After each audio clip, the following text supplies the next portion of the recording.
Bonsoir, bienvenue à la présentation sur les services de soutien à la réussite et les services adaptés. Est-ce que vous m'entendez bien?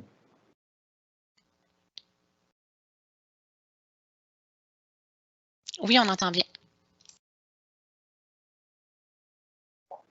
Je me présente, Jonathan Fontaine. Je suis directeur adjoint aux études collégiales. Je suis responsable des services adaptés et également responsable du plan institutionnel de réussite. J'ai ma collègue Claudia Trudel qui est avec moi, qui agira à titre de modératrice dans les prochaines minutes. Donc, je vais vous placer à l'image Claudia pour qu'elle puisse se présenter. Bonjour, donc mon nom est Claudia Trudel. Je suis au Collège Jean de Brébeuf. Je suis aide pédagogique individuelle ainsi que conseillère d'orientation. Je serai la modératrice pour cette présentation. Donc, bonne présentation. Merci, Jonathan. Donc, je suis de retour. Donc, je vous remercie encore une fois d'être ici ce soir. Au Collège Jean de Brébeuf, les services de soutien à la réussite et les services adaptés sont une préoccupation au quotidien. J'espère que vous aurez un intérêt pour ce sujet-là. Si jamais vous êtes dans le mauvais atelier, vous pouvez vérifier. On a un horaire sur le site Internet du Collège qui vous permettra d'identifier l'atelier ou la présentation qui vous intéresse. Donc, je vais vous expliquer succinctement le fonctionnement. Nous allons avoir une présentation d'une dizaine de minutes. Ensuite, il y aura une période de questions d'environ 20 minutes. C'est important de garder ça à l'intérieur d'une demi-heure, étant donné qu'il y a plusieurs ateliers qui s'enchaînent au fur et à mesure au fil de la soirée. Vous aurez également l'occasion de revisionner l'atelier à partir de demain. Il sera sur la chaîne YouTube du Collège. Seulement les questions en lien avec l'atelier pourront être répondues. Il y a d'autres ateliers sur d'autres sujets, donc à ce moment-là, Claudia pourra vous donner l'information sur le moment et la date à laquelle vous pourrez aller voir cet atelier ou cette présentation. Je veux également prendre le temps succinctement de remercier l'équipe de la direction des communications qui a organisé les portes ouvertes virtuelles de ce soir et qui auront lieu dans les prochains jours. Donc maintenant, le sujet de la présentation. Dans le fond, c'est un sujet double dans l'atelier ce soir. Les services de soutien à la réussite prennent une place importante au Collège Jean de Brébeuf. Nous avons des actrices principales du soutien à la réussite. En plus d'avoir des professeurs qui sont préoccupés, bien évidemment, par la réussite de nos étudiants, nous avons les aides pédagogiques individuelles qui sont là tout au long du cheminement et du parcours de nos étudiants au collège. Leur rôle, comme je viens de le dire, est de suivre les étudiants dans leur cheminement. Plus précisément, ils vont offrir du soutien par rapport à leur horaire, leur choix de programme, leur choix de cours. Ils vont faire aussi des suivis en lien avec les absences. Ils pourraient venir en aide aussi à l'étudiant, aux étudiants, s'ils ont une situation de santé. Puis évidemment, ils sont là jusqu'à la fin de leurs études, donc elles sont également impliquées dans la sanction des études. Plus précisément, par rapport à l'aide à la réussite et, dans le fond, le soutien qui est offert aux étudiants, évidemment, dès le début, elles vont tenter de créer un lien de confiance avec les étudiants. Elles vont également soutenir les étudiants dès le départ, étant donné que la transition du secondaire vers le collégial est un élément crucial et on sait que la première session représente une période charnière qui va, d'une certaine façon, tisser un peu la toile qui va permettre aux étudiants de réussir leur parcours, mais aussi de bien l'entamer. Au Collège Jean de Brébeuf, on a 6 API qui se divisent environ 1700 à 1800 étudiants à chaque année. Comparativement ailleurs dans le réseau, on a à peu près une API pour 1000 étudiants. Donc, on est très chanceux à Brébeuf d'avoir autant d'API qui soutiennent la réussite des étudiants. Par rapport au suivi de la réussite, maintenant, il y a plusieurs choses qui sont possibles et qui sont systématiquement réalisées avec l'ensemble de nos étudiants. Par exemple, lorsqu'on accueille nos nouveaux étudiants, il y a un suivi des étudiants qui est fait particulièrement pour ceux qui ont eu une baisse de rendement en troisième et quatrième étape au secondaire. Évidemment, cette année, le suivi a été fait un peu différemment pour cause de la pandémie, évidemment. Il y a également, en début d'année, une tournée des classes qui est faite par les API. Elles font le tour pour faire connaître leurs services, mais aussi pour, dans le fond, se présenter. Donc, elles sont déjà en train de créer un lien de confiance avec les étudiants dès le début de l'année. Cette année également, ça s'est fait un peu différemment, étant donné qu'on a un mode d'enseignement qu'on a appelé hybride et flexible. Donc, la tournée des classes s'est organisée un peu différemment par une prise de contact qui s'est faite par le biais de capsules vidéo. Un autre élément clé qui se réalise dans les premières semaines, même tout juste avant l'arrivée au collège pour la première session ou les premières journées de la session, c'est ce qu'on appelle le test IAP. IAP, c'est l'acronyme pour Inventaire des acquis précollégiaux. Cela sert à mieux se connaître ses forces. Ça permet également de fixer des objectifs qui servent à s'améliorer, qui servent aussi à se projeter dans les défis qui attendent les étudiants dans leur première session, mais aussi tout au long de leurs études au collège. C'est un outil performant qui permet, dans le fond, aux API, mais également aux professeurs d'en apprendre un peu plus sur leurs étudiants, mais c'est également un outil qui est très utile pour vous, les étudiants, mais aussi pour les parents. Souvent, donc, les parents vont être intéressés par le résultat de ce test-là pour amorcer une discussion et entreprendre sur le bon pied la transition entre le secondaire et le collégial. Pour faire un lien également avec le test d'inventaire des acquis précollégiaux, il y a des ateliers méthodologiques. Donc, si, par exemple, un étudiant identifie qu'il doit travailler, on va prendre comme exemple la gestion du stress, mais on a différents ateliers qui vont lui permettre, dans le fond, de parfaire ses compétences méthodologiques. Ces ateliers-là sont offerts tout au long de l'année, 1 à 2, même 3 fois par session. On y va en fonction de la demande. C'est une approche qu'on dit préventive. Donc, on veut être proactif dans la démarche avec les étudiants. Donc, je vais vous donner des exemples des ateliers qui sont animés par souvent Claudia Trudel qui est avec moi ce soir, mais également, il peut y avoir une conseillère en service adapté ou une intervenante psychosociale également qui participe à ces ateliers-là.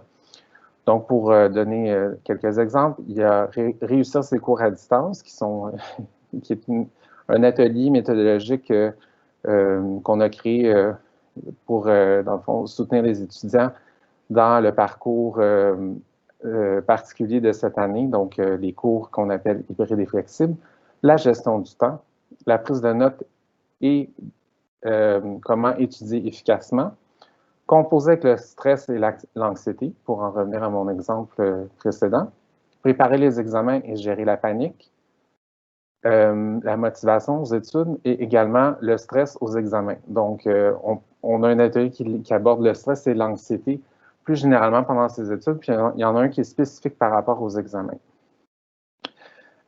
Évidemment, bon, une fois qu'on a lancé l'année et qu'on a entrepris toutes ces activités-là et qu'on a peut-être participé à des ateliers méthodologiques, on a également, dans le fond, le suivi de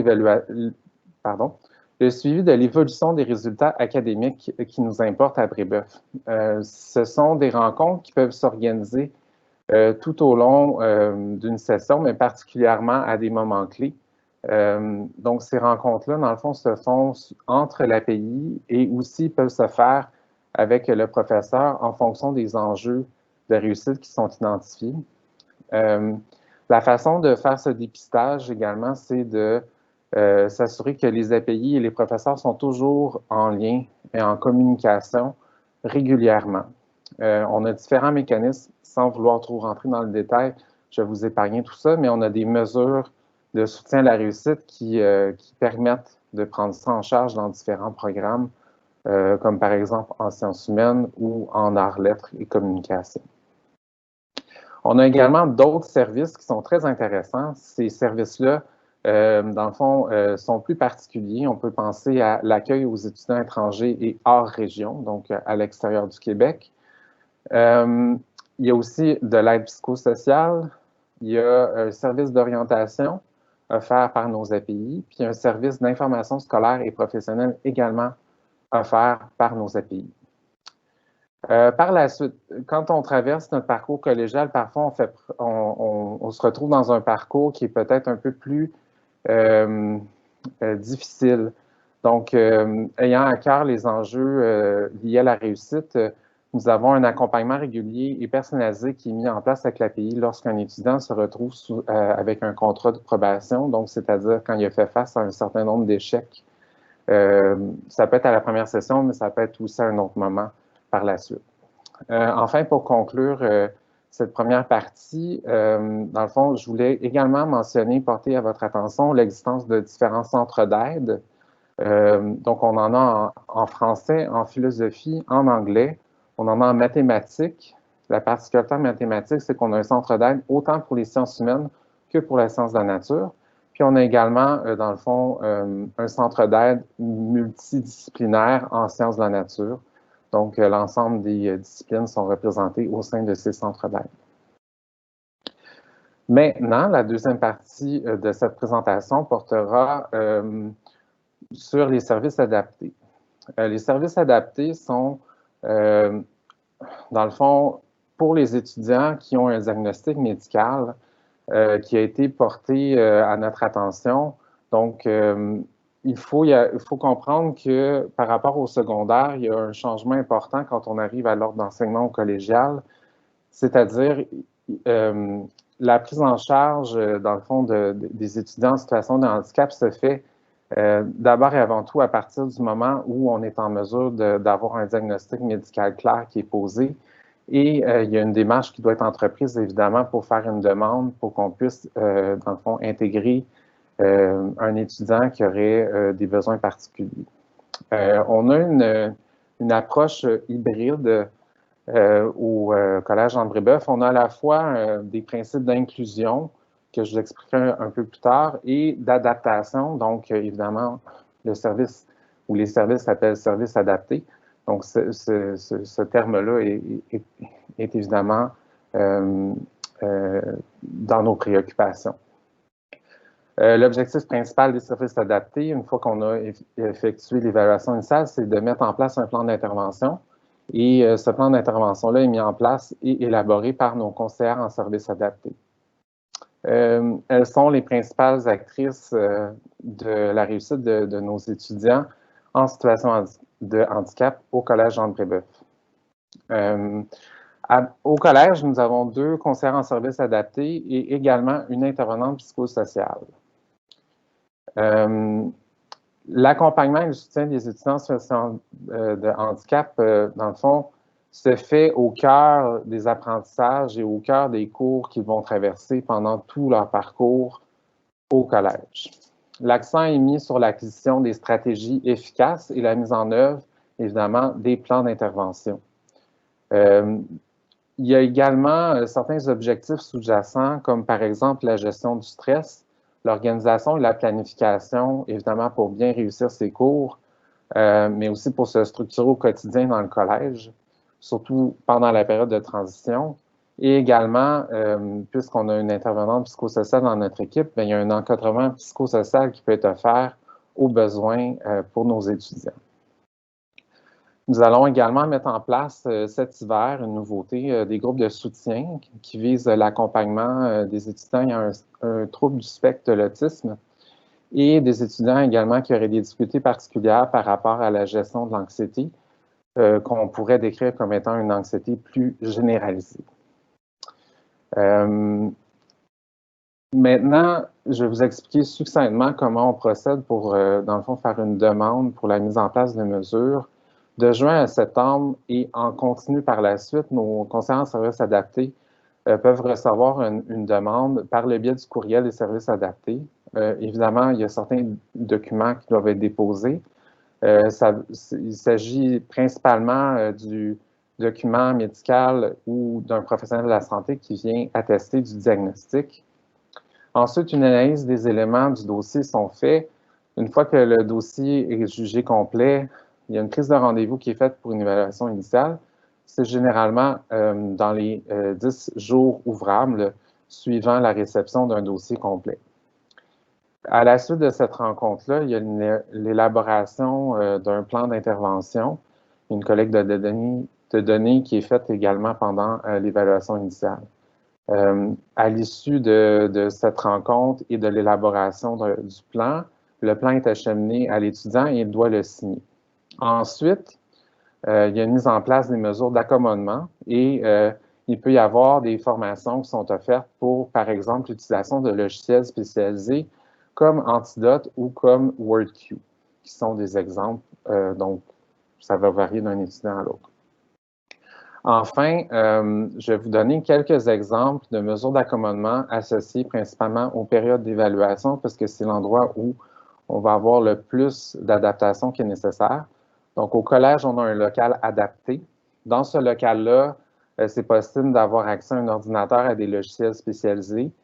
C'est possible pour des personnes qui ont des difficultés d'attention d'avoir un local isolé ou d'avoir des écouteurs qui leur permettent de s'isoler des bruits extérieurs.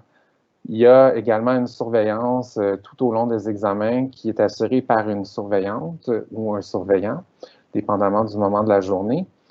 On peut offrir des minutes supplémentaires en fonction des disciplines et du diagnostic. Donc, on peut vraiment ajuster le plan en fonction des besoins. On a également des mesures qui nous permettent de reporter des examens aux besoins si la situation l'exige. Donc, par exemple, il y a une mesure qui dit qu'un étudiant ou une étudiante ne peut pas avoir plus d'un examen dans la même journée ou alors plus d'un examen 2 jours consécutifs. Donc, ça, ce sont ces quelques exemples. Il y a évidemment des aides techniques aussi qu'on rend disponibles, des logiciels, des calculatrices sur ordinateur, des textes qui peuvent être adaptés, des dictionnaires numériques, un enregistreur, ça c'est un exemple qui se trouverait peut-être plus à l'intérieur d'une classe. Et dans certains cas, il peut y avoir un lit pour le repos pour quelqu'un qui aurait souffert d'un traumatisme crânien. Ou quelqu'un qui nécessiterait des pauses régulières, donc la possibilité de pouvoir prendre des pauses, et quelqu'un qui aurait peut-être un handicap physique, qui aurait besoin d'un casier adapté. Donc, c'est toutes des possibilités qu'on offre au Collège Jean de Brébeuf. Enfin, je parlais au début de cette deuxième partie de pratiques inclusives. Au collège, depuis quelques années, on a dans le fond ce qu'on appelle les évaluations inclusives dans certains cours.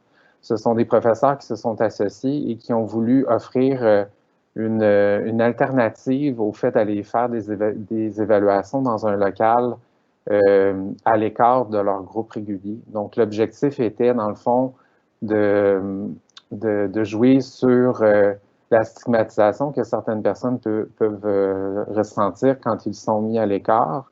Donc, dans le but d'avoir un peu une approche humaniste qui décrit quand même bien et qu'on incarne fortement au collège, cette pratique d'évaluation inclusive a porté fruit et on constate qu'il y a également un engouement et que de plus en plus de professeurs y adhèrent.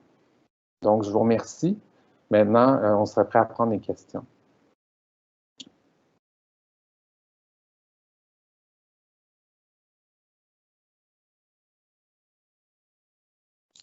Donc, on a quelques questions. J'espère que vous m'entendez bien. S'il y a quoi que ce soit, vous pouvez, en fait, vous pouvez le dire ou vous pouvez l'écrire dans les commentaires. La première question qu'on a, c'est comment fonctionnent les centres d'aide? Oui. Donc, pour les centres d'aide, on a plusieurs façons, dans le fond, de faire la sélection. Donc, parfois, c'est par dépistage, comme je l'expliquais un peu plus tôt. Donc, si, par exemple, un professeur détecte qu'un étudiant a de la difficulté avec le français ou avec certains concepts mathématiques, le professeur peut lui recommander d'aller au centre d'aide. Donc, ça, on appelle ça par un référencement. Il y a également la possibilité dans certains centres d'aide d'y aller d'une façon plus ponctuelle aux besoins. Donc, c'est deux façons de faire qui sont appréciées de la part de nos étudiants.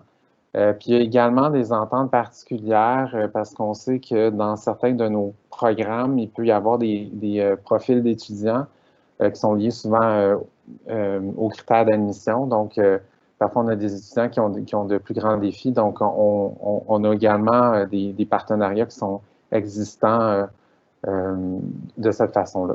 Pour les centres d'aide, en termes de fonctionnement, il y a deux modèles aussi à l'intérieur. Donc, selon les centres d'aide et selon les disciplines, il y a ce qu'on appelle le tutorat par les pairs, puis il y a également le tutorat qui est fait avec un tuteur qui est dans le fond quelqu'un qui provient souvent là, de l'extérieur, donc qui sont des étudiants qui ont déjà gradué, qui peuvent parfois être des anciens, souvent ce sont des étudiants universitaires. Et l'encadrement de chacun des centres d'aide est fait par un professeur qui est responsable à chaque session d'encadrer les tuteurs et d'encadrer les étudiants et d'organiser toutes les activités qui ont cours dans nos centres d'aide. Autre question. Y a-t-il des preneurs de notes à Brébeuf pour des élèves avec un plan d'intervention?